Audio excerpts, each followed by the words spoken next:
Magandang umaga sa ating lahat. Narito na ang update sa lagay ng ating panahon. Kahapon ay opisyal lang ang dineklara ng Pag-asa ang pagtatapos ng Northeast Monsoon Season. Kakibat nito ang patuloy o yung epekto naman ng easterlies o yung mainit na hangin galing sa Karagatang Pasipiko sa malaking bahagi ng ating bansa sa mga susunod na araw. And for the next 24 hours, dahil sa easterlies, makakaranas tayo ng mga pag-ulan sa silangang bahagi ng Luzon. Samantala dito sa Metro Manila at sa lalabing bahagi ng ating bansa ay mas maliwalas sa panahon nating inaasahan, mainit at palinsahan na may tsansa ng pulupunong pag-ulan na may papulaw at pagkidlat na dulot ng localized thunderstorms.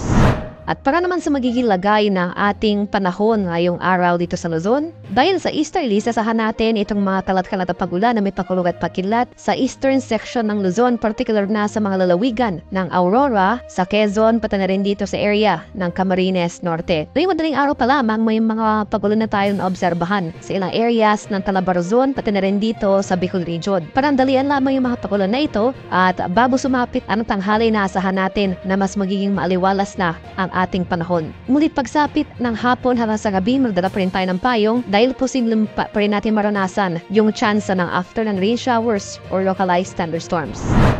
At sa bahagi naman ng Palawan, sa Visayas at sa Mindanao, generally fair weather conditions rin ating inaasahan, mainit at malinsang ang panahon. And ngayong madaling araw, may mga papulan na rin tayong naobserbahan na dulot ng thunderstorms dito sa area naman ng Eastern Visayas. Panandalian rin yung mga papulan na ito, mas magiging maliwalas sa ating panahon bago sumapit ang tanghali.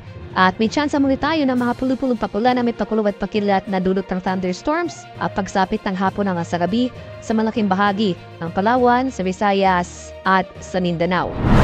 At sa kalagay naman natin karagatan, sa kasalukuyan, walang nakataas na gale warning sa anumang baybay na ating kapuluan. Ngunit iba yung pag-iingat pa rin sa ating mga kababayan na maglalayag, especially dito sa eastern section ng ating bansa dahil posible pa rin tayo makaranas dyan ng katamtaman hanggang sa maalong karagatan.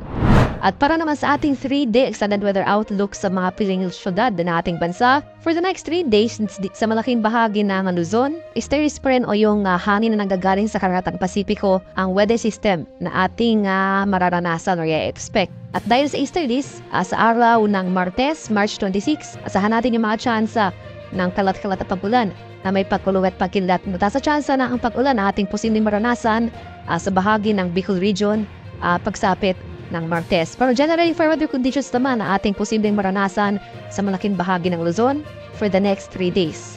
Temperature forecast para sa Metro Manila sa susunod na 3 araw, posibleng maglaro mula 24 to 32 degrees Celsius.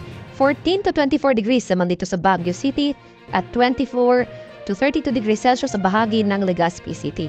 Sa mga areas naman ng Visayas for the next 3 days starting tomorrow, araw na Linggo hanggang sa Lunes, malaking bahagi ng Eastern Visayas sa lugar yan ng Tacloban City ay dahil rin sa easterlies, saan pa rin natin yung mga tsansa ng scattered rain showers or thunderstorms. Mataas sa tsansa ng pag-ulan nating posibleng maranasan sa susunod na 2 araw. Ngunit pagsapit ng Martes, improving weather conditions na ang ating inaasahan sa nabanggit na lugar.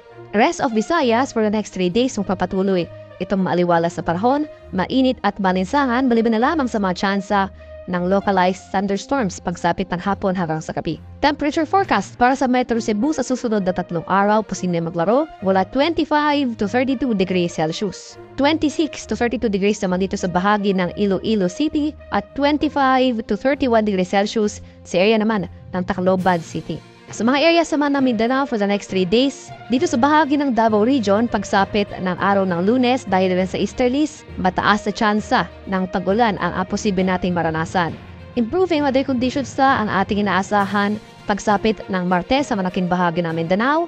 Generally fair weather conditions ang ating inaasahan sa most of these forecast areas. Temperature forecast para sa Metro Davao for the next 3 days, posibleng maglaro mula 24 to 33 degrees Celsius. 24 to 32 degrees rin dito sa bahagi ng Cagayan de Oro City at 24 to 35 degrees Celsius sa area naman ng Zamboanga City.